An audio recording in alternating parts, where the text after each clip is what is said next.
Hello everyone, welcome back to my channel Whiteboard Online. So friends, आज मैं आप सबके साथ डिस्कस करने वाली हूँ fundamental unit of life. Okay, तो जैसा आप लोग को पता है हमारी सीरीज़ चल रही है जिसमें हम AMU 11th एंट्रेंस की प्रिपरेशन कर रहे हैं.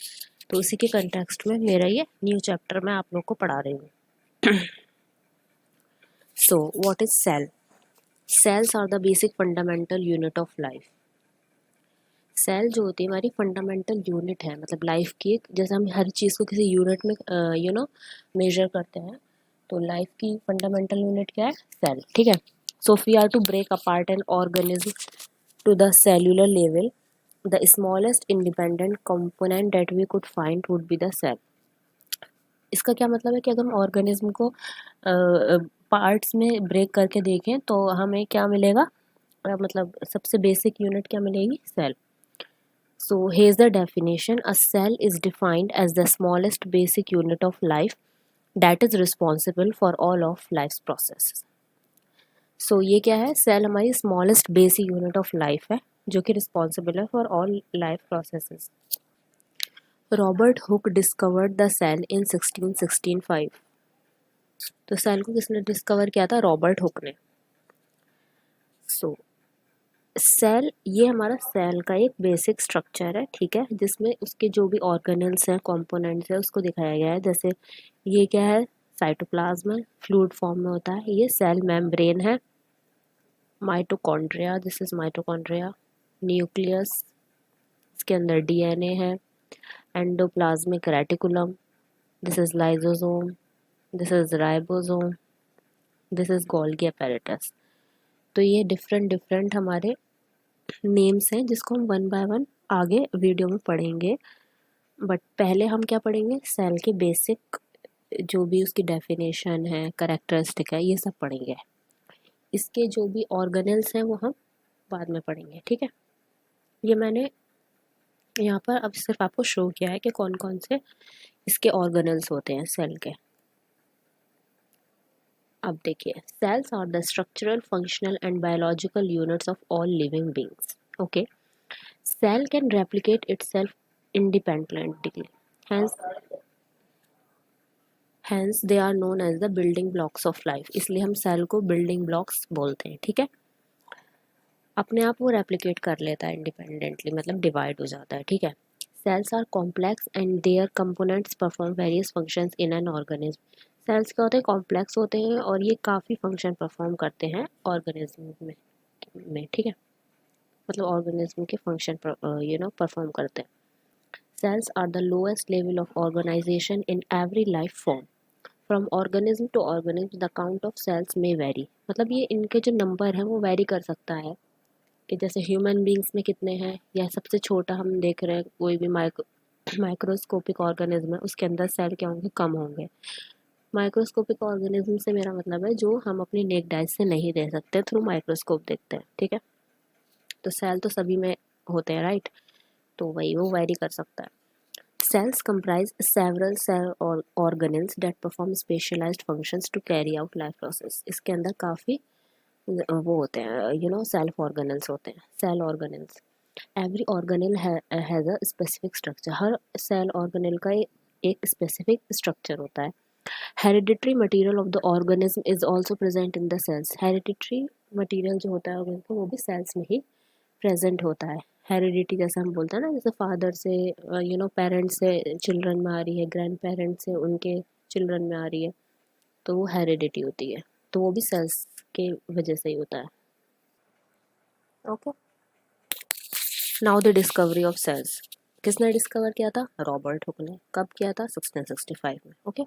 Robert Hooke observed a piece of bottle cork under a compound microscope and noticed minuscule structures that reminded him of small rooms. उसने बॉटल की कॉर्क को माइक्रोस्कोप के अंदर रख के देखा तो उसने क्या नोटिस किया? स्मॉल रूम्स उसको दिखाई दिए. तो उसने ये सोचा ये रूम्स कैसे हैं, छोटे छोटे. Consequently he name these rooms as cells. तो उसने क्या डिस्कवर किया कि ये रूम्स क्या है? यही सेल्स हैं जिससे हर कोई ऑर्गेनिज्म बना हुआ है. ठीक है. नाउ अब क्या पढ़ेंगे हम, करेक्टरिस्टिक्स ऑफ सेल्स। क्या क्या करेक्टरिस्टिक्स है? Cells provide structure and support to the body of an organism. Organism के बॉडी को सपोर्ट प्रोवाइड करता है और स्ट्रक्चर भी सेल्स की वजह से ही मिलता है, ठीक है। Cell interior is organised into different individual organelles surrounded by separate membrane. हर सेल ऑर्गेनल के चारों तरफ क्या होता है, मेम्ब्रेन होती है, जो कि उसको दूसरे ऑर्गेनल से अलग करती है, मतलब एक दूसरे के अंदर मर्ज नहीं हो जाते हैं, सब अलग अलग रहते हैं। Nucleus major organelle holds genetic information necessary for reproduction and cell growth. Nucleus जो होता है हमारा मेजर ऑर्गेनल, जो मेजर रोल प्ले करता है, किस में हेल्प करता है वो, जेनेटिक इंफॉर्मेशन में, for reproduction and cell growth के लिए। Every cell has one nucleus and membrane bound organelles in the cytoplasm. हर सेल के अंदर एक न्यूक्लियस होता है, ऑर्गेनेल्स होते हैं, मेम्ब्रेन बाउंड ऑर्गेनेल्स, और साइटोप्लाज्म के अंदर होता है, ठीक है। Mitochondria, a double membrane bound organelle, is mainly responsible for the energy transactions vital for the survival of the cell. Mitochondria किस में हेल्प करता है, एनर्जी के ट्रांजैक्शन में, ठीक है, जो कि सेल के सर्वाइवल के लिए बहुत इंपॉर्टेंट है। लाइजोसोम्स के क्या होते हैं, lysosomes digest unwanted material in the cell. Cell के अंदर जो भी अनवांटेड मटेरियल होता है उसको कौन डाइजेस्ट करता है, lysosomes. Then endoplasmic reticulum plays a significant role in the internal organisation of the cell. Internal organisation में हेल्प करता है, and by synthesising selective molecules and processing directing and sorting them to the appropriate location. अपनी location पे भी वो रहते हैं, appropriate location, किसकी वजह से, एंडोप्लाज्मिक रेटिकुलम की वजह से, ठीक है। Now, types of cells. Various types of cells perform different functions. Based on cellular structure, there are two types of cell. दो टाइप के cells होते हैं, prokaryotes and eukaryotes. Okay? अब हम इस वन बाय वन समझेंगे prokaryotes सेल क्या होते हैं, यूकैरियोटिक सेल्स क्या होते हैं। First is prokaryotic cells. Prokaryotic cells have no nucleus. Prokaryotic cells कौन से होते हैं, जिसमें न्यूक्लियस नहीं होता है। Instead some prokaryotes such as bacteria have a region within the cell where the genetic material is freely suspended.